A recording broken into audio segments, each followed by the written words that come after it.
नाज़रीन, दुनिया ने डिप्लोमेसी को बहुत पीछे छोड़ दिया है। खास तौर पर जो सुपर पावर है उसने डिप्लोमेसी को उठाकर कहीं अटलांटिक ओशन के अंदर जब वो फेंक दिया है। और आप आने वाले दिनों में और हफ्तों में ये देखेंगे कि सुपर पावर जो है वो अपने मिलिट्री ऑपरेशंस को स्पीड अप करने जा रही है ऑन मैनी मैनी फ्रंट्स। अब ये सिर्फ मिडिल ईस्ट का मामला नहीं है, बल्कि और भी रीजन में ये मिलिट्री ऑपरेशन जब वो सुपर पावर करने जा रही है। अगले 48 घंटे जो हैं ये एक ऐसे 48 घंटे होने वाले हैं जो आगे पूरी डायरेक्शन जब वो तब्दील कर सकते हैं। बड़े क्रूशल 48 घंटे।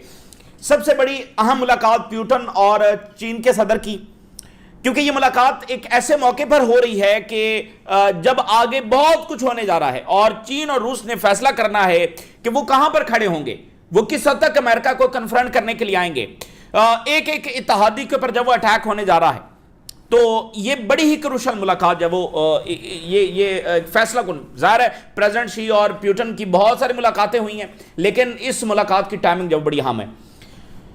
ईरान के ऊपर हमला अगले 48 घंटों में, और ईरान के साथ जब वो क्यूबा पर हमला अगले 48 घंटों में जब वो हो सकता है। क्यूबा जो अंडर अटैक है, in the situation of war है, और ट्रम्प इंतजामिया ने तो कब से उस पर जब वो ब्लॉकेड लगा रखा है, लेकिन अब बाकायदा काइनेटिक अटैक जो है या वेनेजुएला तर्ज का कोई ऑपरेशन जो है वो क्यूबा पर अगले 48 घंटों के अंदर अंदर जब होने जा रहा है। एक बाकायदा जस्टिफिकेशन जब वो घड़ी जा रही है और कह रहे हैं कि यहां से क्यूबा हमारे ऊपर हमला करने जा रहा है, यानी क्यूबा हमारे ऊपर हमला करने जा रहा है। तो वहां पर सूरत हाल काफी खराब हो गई है ना, कि चूंकि क्यूबा बिल्कुल अमेरिका के दरवाजे पर है, तो अब उन्होंने क्यूबा पर इल्जाम लगाया कि क्यूबा उन पर एयर अटैक करने जा रहा है, ड्रोन जो है वो लॉन्च करने जा रहा है। तो यहां तो आप देखें कि ईरान उनसे हजारों किलोमीटर दूर है, ईरान के पास वो मिसाइल और ड्रोन ही नहीं है कि जो अमेरिका तक जब वो पहुंच सके, फिर भी वो ईरान पर हमला करने के लिए आ गए। तो जो इंटेंसिटी इस वक्त उनका मीडिया दिखा रहा है कि बस क्यूबा अभी हमला हमारे पर लॉन्च कर सकता है, तो वो तो उनके लिए सबसे ज्यादा सेंसिटिव मामला हो गया ना, कि उनके दरवाजे पर है और अमेरिकन मेन लैंड तक पहुंच सकता है। तो क्यूबा पर हमला भी अगले 48 घंटों के अंदर जब वो हो सकता है। और बेलारूस ने न्यूक्लियर मशकें जब वो शुरू कर दी हैं रशिया के साथ, न्यूक्लियर डिप्लॉयमेंट की मशकें बेलारूस ने शुरू कर दी हैं। ये आपको हसासियत बता रहा है, सूरत हाल की हसासियत बता रहा है, और बता रहा है कि ये इवेंट्स कैसे दुनिया को आलमी जंग की तरफ लेकर जा रहे हैं। और रीजन में सूरत हाल इतनी तेजी के साथ खराब हो रही है कि सऊदी अरेबिया पर अटैक हो गया है, ड्रोन अटैक सऊदी अरेबिया पर हुआ है। और इसमें अहम बात यह है कि इराक की एयर स्पेस से ड्रोन्स आए हैं। अब इराक की एयर स्पेस और ड्रोन्स, भाई इस वक्त सऊदी अरेबिया पर क्या ईरान अटैक करेगा? क्या इराक जब सऊदी अरेबिया पर अटैक करेगा?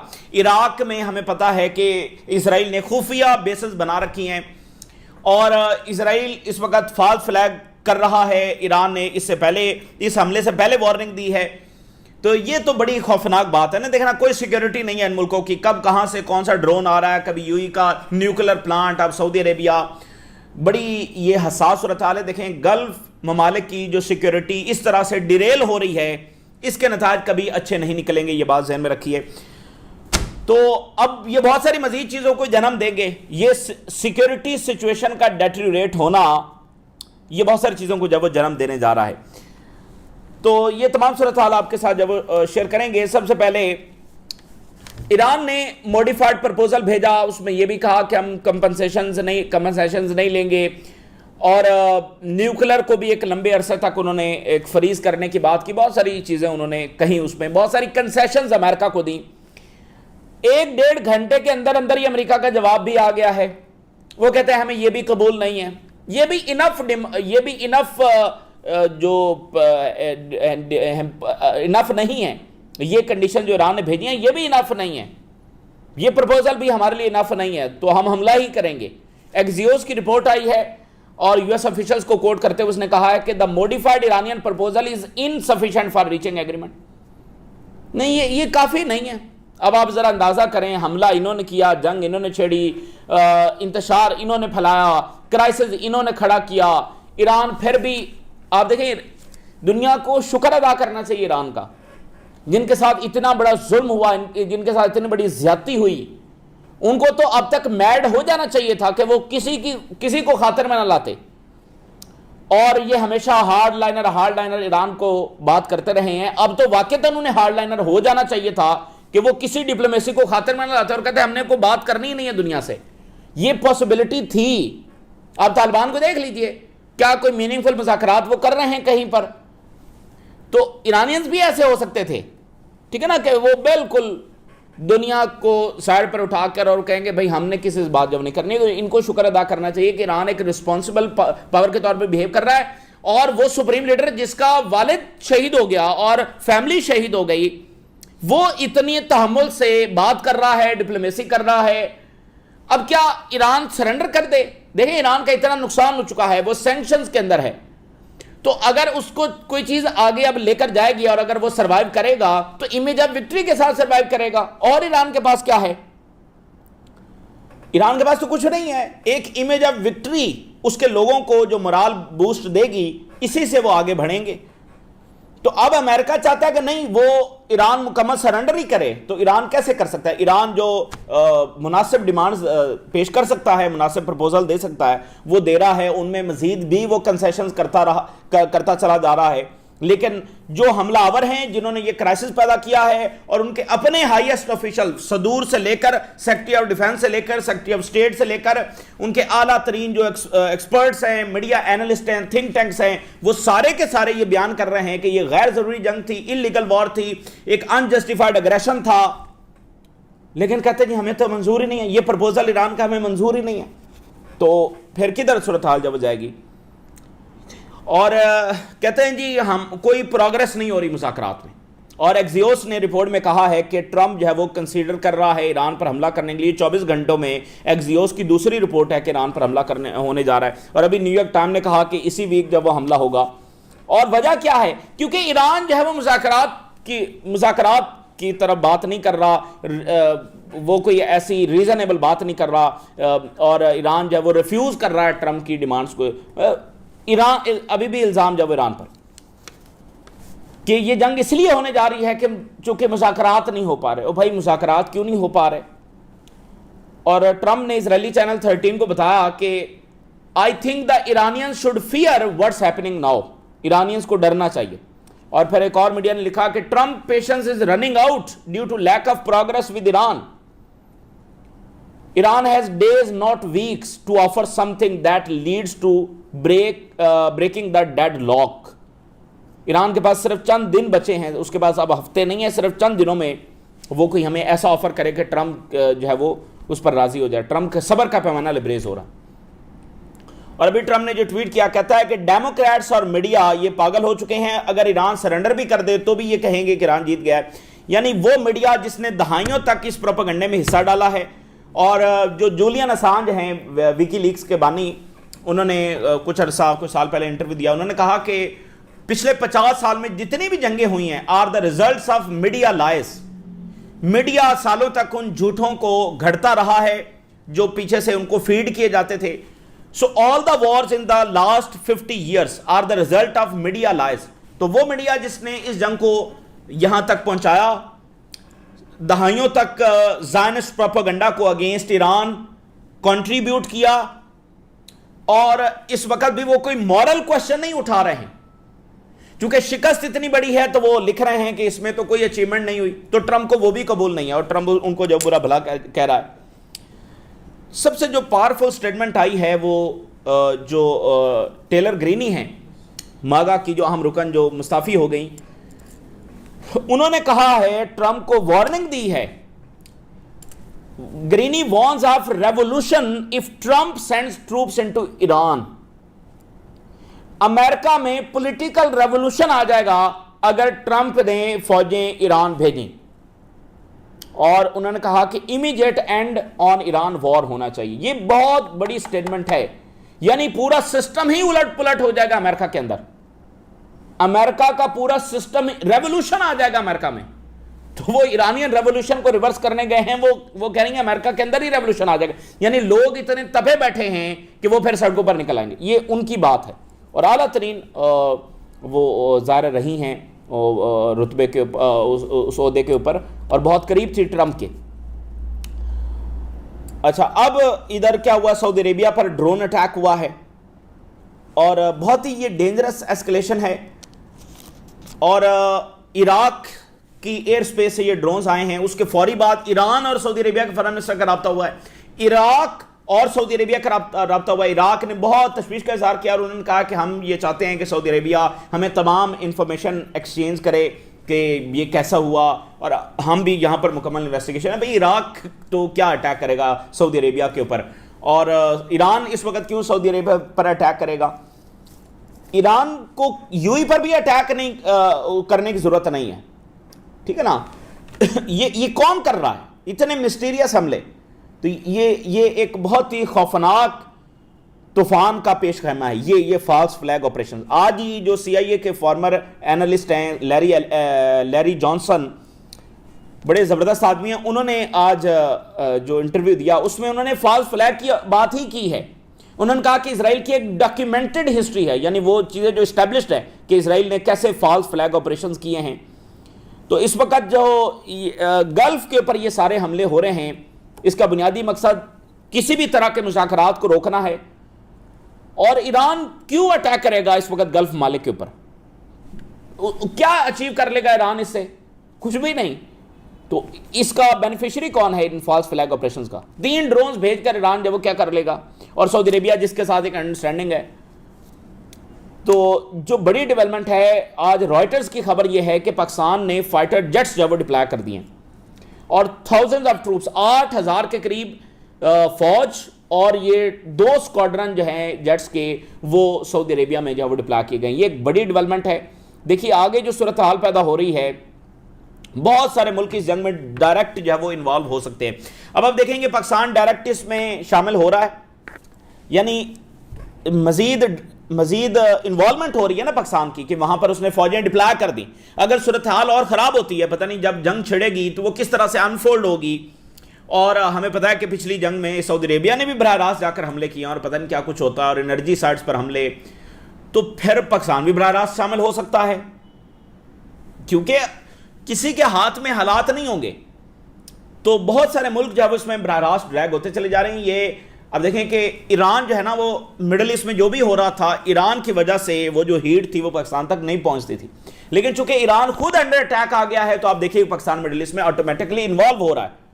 अभी डायरेक्टली नहीं हो रहा, बट फौजें तो डिप्लॉय हो चुकी हैं। तो आगे पता नहीं हालात कैसे होंगे। यानी सऊदी अरेबिया अगर जंग में ड्रैग हो जाता है तो पाकिस्तान ने इसलिए अपनी फौज डिप्लॉय की है, तो वो इसमें ज़्यादा बराह रास्त, और तुर्की इसमें ड्रैग हो सकता है, मिस्र जब इसमें ड्रैग हो सकता है। तो ये नेतन्याहू यही चाहता है कि सब जो है वो इस जंग का हिस्सा बन जाए। बहरहाल अब ये एक बहुत बड़ा चैलेंज है। नेतन्याहू जो है वो इस वक्त सीरीज़ ऑफ सिक्योरिटी मीटिंग्स कर रहा है। इस वक्त ये मीटिंग्स जो है वो शुरू हो चुकी हैं, सीरीज़ ऑफ मीटिंग्स हैं, और ये फाइनल टाइप मीटिंग्स हैं ईरान पर हमला करने के लिए। अब ज़रा जर्मनी की सुन लें। जर्मनी कह रहा है कि ईरानियन मिसाइल प्रोग्राम भी ख़त्म होना चाहिए। अब चूंकि वो ट्रम्प इंतजामिया मिसाइल प्रोग्राम का जिक्र नहीं कर रही, तो जर्मनी की हुकूमत इस वक्त सबसे ज़्यादा करीब है नेतन्याहू के और इजराइल के। तो अचानक जर्मनी को ख्याल आया है कि ईरान का मिसाइल प्रोग्राम भी ख़त्म होना चाहिए। जैसे ईरान ने बाकी तो सारी डिमांड्स मान ली हैं और मिसाइल प्रोग्राम जो है वो नहीं माना है, तो वो भी ख़त्म होना चाहिए। ओ भाई, मिसाइल प्रोग्राम तो एक ऐसी नॉनसेंस डिमांड है जिस पर तुर्की के वज़ीर ख़ारजा ने 28 फरवरी से पहले कहा था कि अगर ये डिमांड रखनी है तो फिर हम ये समझ लेते हैं कि आप जंग ही करना चाहते हैं।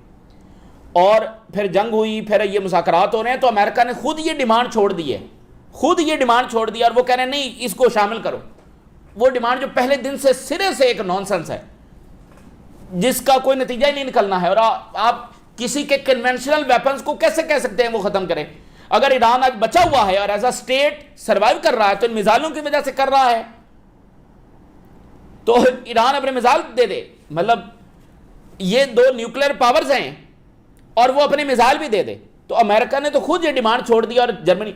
तो अब आप ये यूरोप की भी हमाकत देखें कि इतना नुकसान बर्दाश्त कर रहे हैं। आज यूरोप से रिपोर्ट ये है कि 50 यूरोज जो है, ये यूरोपियन जो गैस प्राइसेस हैं वो ऊपर गई हैं, 50 euros. US Israel war in Iran pushes European gas prices above 50 euros megawatt per hour. तो सारा नुकसान भी बर्दाश्त कर रहे हैं। इस जंग का फायदा भी कोई नहीं है, लेकिन बेबी के लिए फिर भी वो अजीबो गरीब डिमांड, जिसका नतीजा जंग की सूरत में निकलेगा। अच्छा, आज फिर एक दूसरी रिपोर्ट देखिए कि ईरान वॉर की वजह से has begun to leave direct and accelerating effects on the global economy. Direct impacts और तेजी के साथ बढ़ते हुए इंपैक्ट्स ग्लोबल इकोनॉमी के ऊपर आना शुरू हो गए हैं। अच्छा, ईरान ने जो इस वक्त एक और काम किया है वो बहुत बड़ा काम है और उससे काफ़ी ज़्यादा ये हिले हुए हैं। ईरान ने कहा है कि स्ट्रेट ऑफ हॉर्मज़ पर नया इंश्योरेंस सिस्टम जो है वो हम करने जा रहे हैं, लॉन्च करने जा रहे हैं, जो स्ट्रेट ऑफ हॉर्मज़ से गुजरेंगे और उनकी जो पेमेंट्स हैं वो बिटकॉइन में होंगी। ये जो इंश्योरेंस सिस्टम है ना, इसका मतलब ये है कि आप जो शिपिंग सारी सिस्टम है जो कि वेस्ट कंट्रोल करता है, खासतौर पर बरतानिया कंट्रोल करता है, आप उसका पैरेलल निज़ाम लेकर आ रहे हैं इंश्योरेंस को लॉन्च करके कि हम इंश्योरेंस देंगे जहाज़ों की। जो जहाज स्ट्रेट ऑफ हॉर्मज़ से गुजरेगा उनको इंश्योरेंस करवानी होगी और वो इंश्योरेंस जब वो ईरान करेगा और उसकी पेमेंट जब वो बिटकॉइन में होगी। ये मोस्टली जो शिपिंग है उसकी इंश्योरेंस जो है वो बरतानिया करता है। तो इंश्योरेंस ही आप शिपिंग लेन्स को थ्रू और ये सारी ट्रेड को शिपिंग के जरिए ये थ्रू इंश्योरेंस ही आप करते हैं। आप किसी की इंश्योरेंस कैंसिल कर दें या आप ये कहें कि आप फलां इलाके में गए और वहां पर आपका जहाज हिट हो गया, तो फिर जब वो हमारा हम इसमें जिम्मेदार नहीं होंगे तो वो जहाज वहां पर नहीं जाएगा। ये गेम ही सारी इंश्योरेंस की है और ईरान इसके जरिए मजीद अपने कंट्रोल को इस्टेब्लिश कर रहा है कि यहां से हम इंश्योर करेंगे आपको, यहां से आप गुजरे ये जिम्मेदारी हमारी है, स्ट्रेट ऑफ हॉर्मज़ से गुजरे हमारी जिम्मेदारी के ऊपर, हम इंश्योर कर रहे हैं। तो ये काफ़ी इंपॉर्टेंट है। अब जनाब अली जो मामला है क्यूबा का, वो बड़ा अहम मामला। ये एक ही, चूंकि Venezuela, Cuba, Iran, north Korea, Russia, China, ये सारे, बेलारूस, ये वो मुल्क हैं जो इंपीरियल पावर्स को बहुत ज़्यादा चुभते हैं। तो ये एक ही जंग लड़ रहे हैं, ये सारे मुल्क एक ही जंग लड़ रहे हैं।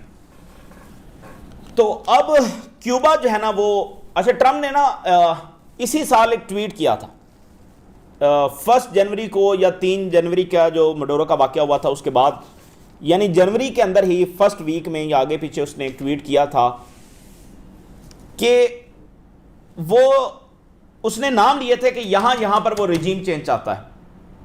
उसमें ईरान शामिल था, उसमें वेनेजुएला शामिल था, मेरा ख्याल है ये 3 जनवरी से पहले का है, उसमें क्यूबा शामिल था और इसमें 3-4 और मुल्क भी शामिल थे।